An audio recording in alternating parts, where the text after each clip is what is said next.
Assalamualaikum warahmatullahi wabarakatuh dan salam sejahtera kepada semua penonton channel Studio and Exploration dalam rancangan Eksplorasi Misteri Mistik. Saya Nazri Saleh, hos anda.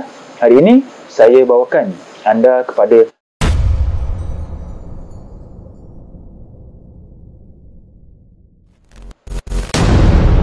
sumber maklumat yang kami perolehi dari kaedah ilmu kebatinan secara Islam, iaitu Al-Haq. Jika anda tidak suka dari sumber tersebut, sila berhenti menonton video dari channel ini. Sebelum saya teruskan video ini, bantu saya dengan tidak skip iklan ketika menonton video di channel ini. Subscribe channel ini kepada yang belum subscribe dan share video ini, semoga ramai yang akan dapat manfaat, dan pastikan anda menonton video ini sampai habis supaya anda faham secara menyeluruh berkenaan sejarah yang ingin disampaikan.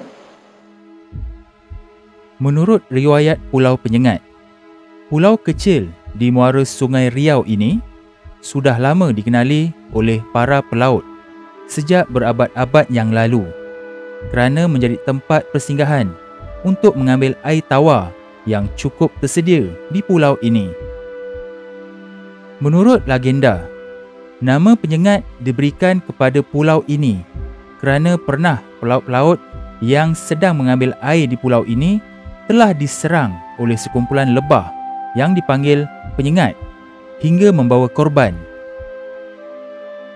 Sejak peristiwa itu, pulau ini terkenal di kalangan pelaut dan nelayan dengan panggilan Pulau Penyengat. Kemudian apabila pusat pemerintahan Kerajaan Riau bertempat di pulau ini, ia dirasmikan dengan nama Pulau Penyengat Indera Sakti. Pada tahun 1803, Pulau Penyengat telah dibina dari sebuah pusat pertahanan menjadi sebuah negeri, dan kemudian pulau ini didiami oleh Yang di-Pertuan Muda Kerajaan Riau Lingga, sementara Sultan bersemayam secara rasmi di Daik Lingga. Pada tahun 1900, Sultan Riau Lingga ke Pulau Penyengat.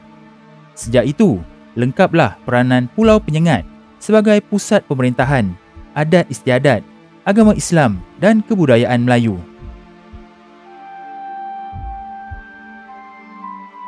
Istana Laut adalah salah satu istana peninggalan Sultan Abdul Rahman Muazzam Shah yang memerintah dari 1885 sehingga 1911 di Pulau Penyengat. Kemudian istana ini tidak lagi digunakan setelah Sultan Abdul Rahman Muazzam Shah pindah ke Singapura pada tahun 1911. Hak milik istana ini berpindah kepada Raja Ahmad bin Raja Omar dan dijadikan sebagai kediaman keluarganya sehingga tahun 1960. Reka bentuk istana laut adalah bangunan rumah Melayu, iaitu rumah panggung, beratap limas.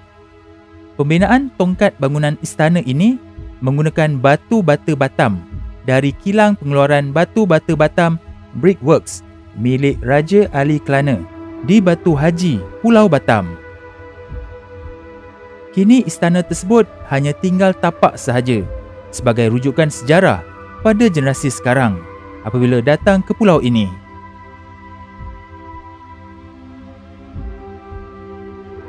Ketika tiba di pekarangan kompleks makam Engku Puteri Raja Hamidah, saya terpesona menikmati kompleks makamnya yang merupakan bangunan makam Melayu berwarna kuning. Di depan pintu masuk makam terdapat papan tanda bertulis Kompleks Makam Engku Puteri Raja Hamidah, Permaisuri Sultan Mahmud Shah III. Sultan Mahmud Shah III adalah Sultan Riau Lingga dari tahun 1760 hingga 1812. Di kompleks makam ini tidak hanya makam Engku Puteri sahaja, tetapi juga terdapat makam para pembesar lain dari Kerajaan Riau. Antaranya ialah Raja Ahmad merupakan seorang penasihat kerajaan. Raja Ali Haji merupakan seorang pujangga kerajaan. Raja Haji Abdullah yang di-Pertuan Muda Kerajaan Riau Lingga ke-9 dan makam permaisurinya Raja Aisyah.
Di dalam kompleks makam Raja Hamidah terdapat gurindam karya dari Raja Ali Haji berjudul Gurindam 12 kerana mengandungi 12 bab.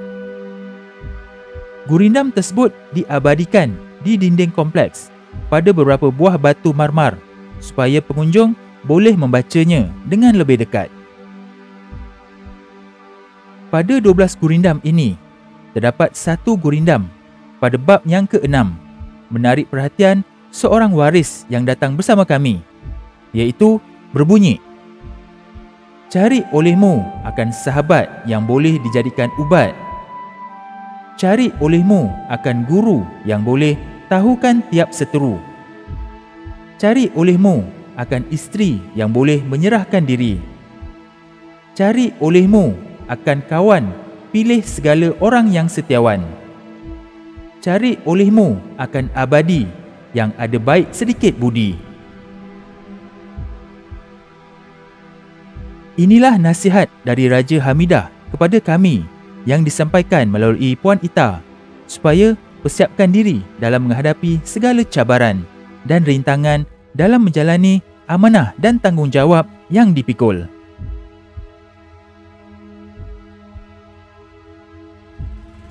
Selepas menziarah kompleks makam Raja Hamidah, kami meneruskan perjalanan ke kompleks makam Raja Haji Fi Sabilillah yang terletak di sebuah bukit yang bernama Bukit Bahjah. Perjalanan kami dengan menaiki sebuah kenderaan motosikal yang telah diubah suai yang boleh dinaiki 2 orang penumpang. Kenderaan ini dipanggil becak motor.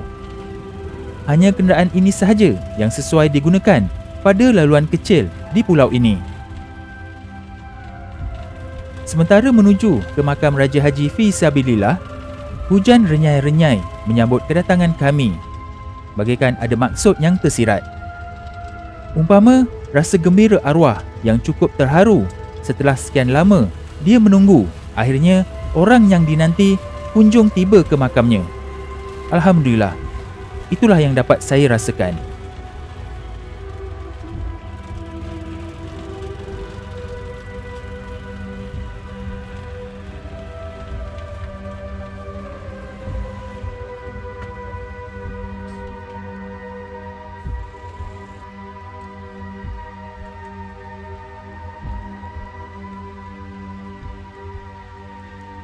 Lokasi makam Raja Haji Fi Sabilillah ini berada di sebelah tenggara dari kompleks makam Engku Puteri Raja Hamidah dan jarak di antaranya dalam 550 meter. Raja Haji lahir di Kota Lama, Hulu Sungai Riau pada tahun 1725. Beliau ialah anak dari Upu Daeng Celak, iaitu yang di-Pertuan Muda Riau II, dengan isterinya Tengku Puan Mandak binti Sultan Abdul Jalil keempat. Pada tahun 1777, Raja Haji ditabalkan sebagai Yang di-Pertuan Muda Riau keempat, menggantikan saudara sepupunya Daeng Kemboja Ibni Upu Daeng Perani. Ketika tercetus perang di antara Kerajaan Riau menentang penjajah Belanda pada 1782 sehingga 1784, Raja Haji memimpin pasukan Riau dan sekutu-sekutunya. Babak pertama perang tersebut terjadi di perairan Riau, di mana selama 7 bulan Riau dikepung oleh pasukan Belanda dalam jumlah yang besar. Pada 6 Januari 1784, terjadi serangan besar-besaran dari pasukan Belanda untuk menguasai pusat kerajaan Riau yang berada di hulu Sungai Riau, tetapi gagal kerana pasukan Raja Haji dapat menenggelamkan beberapa kapal Belanda, di antaranya satu kapal komando dengan korban seramai 500 orang dari pihak Belanda. Berikutan dengan kekalahan tersebut, Belanda gagal menguasai kerajaan Riau dan menarik kembali seluruh pasukan ke Melaka. Pada 13 Februari 1784, iaitu setelah 2 minggu kekalahan pasukan Belanda di Riau, pasukan Raja Haji mendarat di Teluk Ketapang untuk menyerang salah satu pusat maritim Belanda di Melaka. Pada perang tersebut, pasukan Raja Haji hampir dapat menguasai Melaka. Tapi pada masa yang sama, datang pasukan laut dalam jumlah yang sangat besar dari negeri Belanda. Pasukan inilah yang dihadapkan pada pasukan Raja Haji. Pada 18 Jun 1784, Raja Haji terkena tembakan peluru dari pasukan Belanda dan terkorban pada peperangan itu dengan masih memegang badik di tangan kanan dan kitab dalil khairat di tangan kiri. Setelah kematiannya di medan perang, Raja Haji mendapat gelaran Marhum Teluk Ketapang dan Raja Haji Fi Sabilillah. Jenazah Raja Haji dimakamkan di Melaka. Beberapa tahun kemudian, setelah anaknya Raja Jaafar Ibni Raja Haji Fi Sabilillah menjadi Yang di-Pertuan Muda Riau ke-6, makam Raja Haji dipindahkan ke Pulau Penyengat.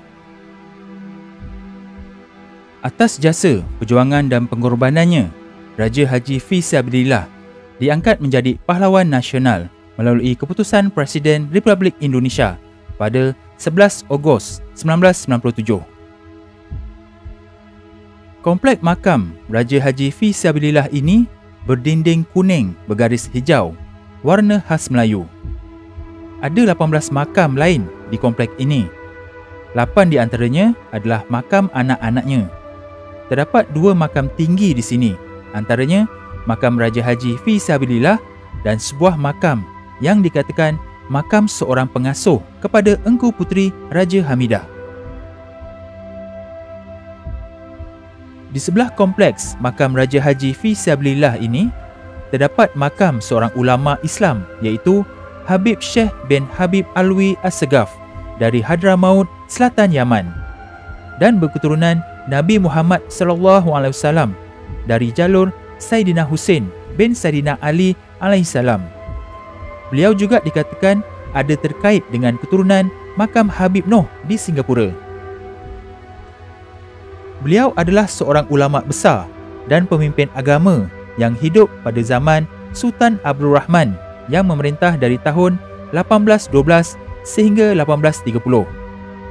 Sultan Muhammad Shah memerintah dari tahun 1830 sehingga 1841. Dan Sultan Mahmud Muzaffar Shah yang memerintah 1841 sehingga 1857. Beliau merupakan salah seorang guru kepada Yang di-Pertuan Muda Riau ke-7, iaitu Raja Abdul Rahman Marhum Masjid yang memerintah 1832 sehingga 1844. Cucu kepada Raja Haji Fi Sabilillah. Ini berdasarkan sumber dari catatan kitab Tufat Al-Nafis karya Raja Ali Haji. Dikatakan dari penjaga makam di sini, cucu Raja Haji Fi Sabilillah iaitu Raja Abdul Rahman yang telah membawa Habib Syekh ini ke kerajaan Riau selepas mereka bertemu di Mekah semasa menunaikan ibadah haji. Kemudian Habib Syekh ini dilantik sebagai penasihat kerajaan dalam hal ehwal agama dan pentadbiran.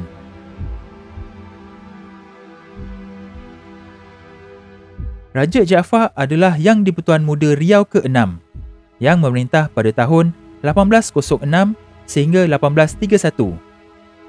Beliau adalah Yang di-Pertuan Muda Riau yang pertama yang mendiami di Pulau Penyengat. Zaman pemerintahannya adalah waktu yang mencabar kerana menghadapi pergolakan dalam perebutan ketuanan di antara Belanda dan Inggeris di kawasan Selat Melaka. Namun demikian, Raja Jaafar berjaya dalam menjalankan sistem pemerintahan Kerajaan Riau Linggar.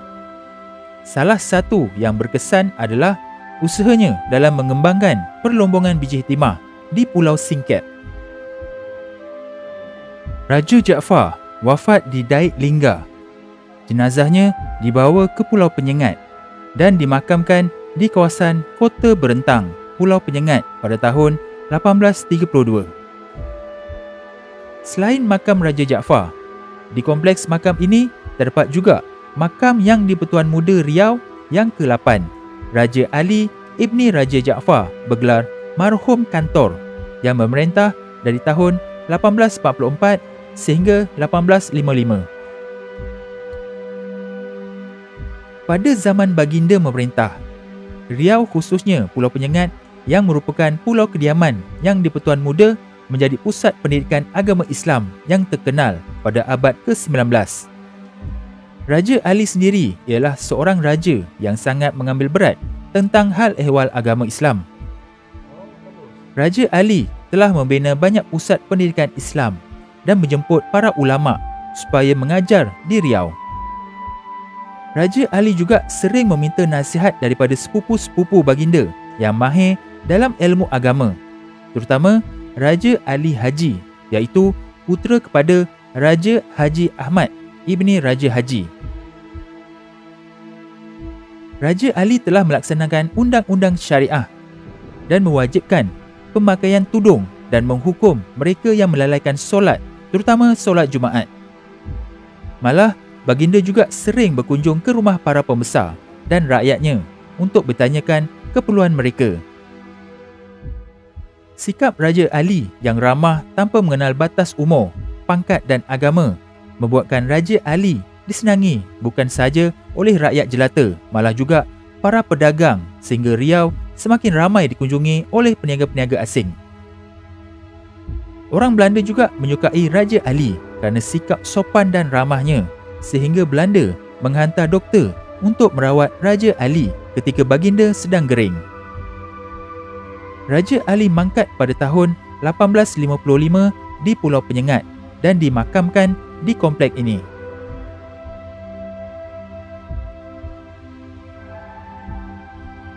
Raja Abdul Rahman adalah Yang di-Pertuan Muda ke-7 dalam kerajaan Riau Lingga yang memerintah pada tahun 1832 sehingga tahun 1844. Raja Abdul Rahman menggantikan ayahandanya Raja Jaafar Yang di-Pertuan Muda Riau ke-6. Pada zaman pentadbirannya, lanun-lanun sangat berleluasa, tetapi Raja Abdul Rahman berjaya menghapuskan kegiatan lanun-lanun tersebut secara berperingkat-peringkat dengan bantuan pihak Belanda. Kompleks makam ini terletak di Jalan YDM Raja Abdul Rahman, Kampung Bulang, Pulau Penyengat. Raja Abdul Rahman adalah seorang yang berasal dari keturunan Bugis yang wujud di Kerajaan Melayu Riau Lingga. Raja Abdul Rahman lahir di Pulau Penyengat pada tahun 1779. Ayahnya adalah Raja Jaafar bin Raja Haji Fi Sabilillah dan ibunya adalah Raja Leba Salihah binti Raja Ali Yang di-Pertuan Muda Riau ke-5.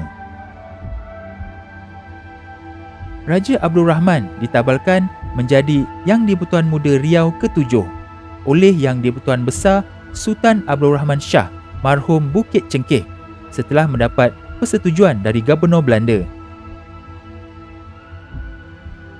Dalam Tufat Al-Nafis, karya Raja Ali Haji menulis bahawa sejak Yang di-Pertuan Muda Riau dipangku oleh Raja Abdul Rahman, ramai para ulama datang ke Pulau Penyengat.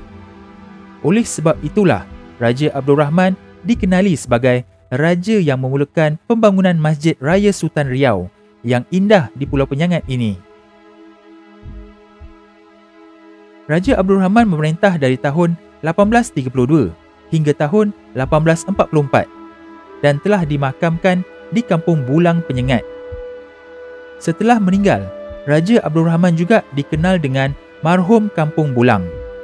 Makamnya terletak di lereng Bukit Kursi yang memaparkan pemandangan pada masjid yang dibangunkannya.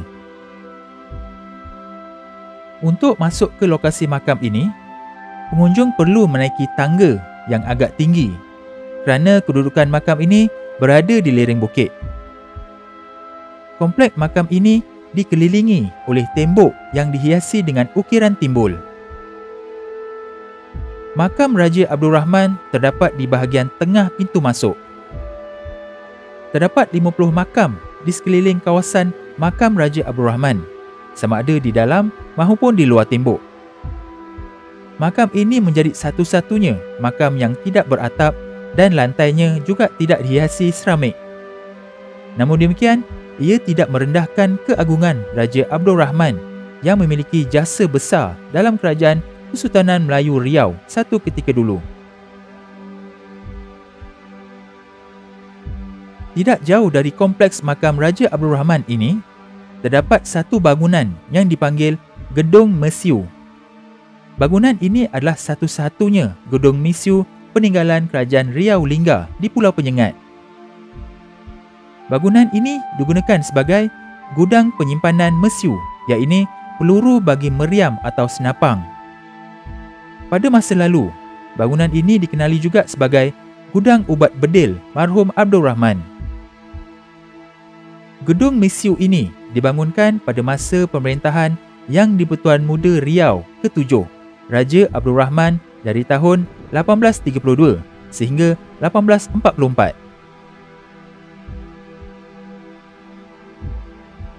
Kembara saya dan Puan Ita ke Pulau Penyengat sangat bermakna kerana selama ini kami sangat mendambakan untuk menjajakkan kaki ke sini.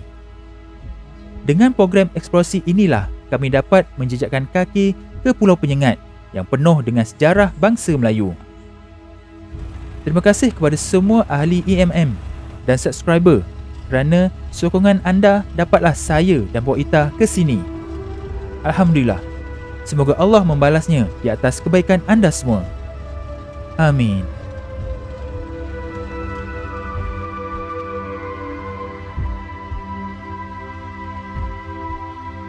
Jadi itu saja video untuk kali ini, diharap dapat memberikan sedikit pendedahan kepada generasi kini dan akan datang, juga memberikan sedikit maklumat kepada pengkaji dan peminat sejarah supaya dapat merungkaikan lagi sejarah ini. Jangan lupa sertai ahli member channel Eksplorasi Misteri Mistik ini dengan klik pada butang join di bawah video ini atau klik link pada ruangan description. Terdapat 4 pilihan peringkat package yang disediakan.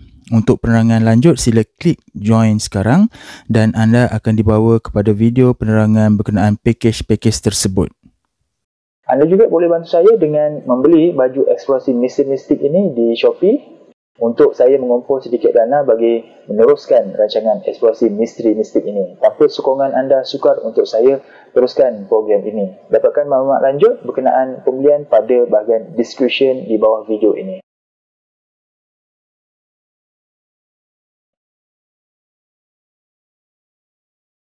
Jadi sampai di sini saja video untuk kali ini dan jumpa kita di episod akan datang yang lebih menarik insya-Allah. Assalamualaikum.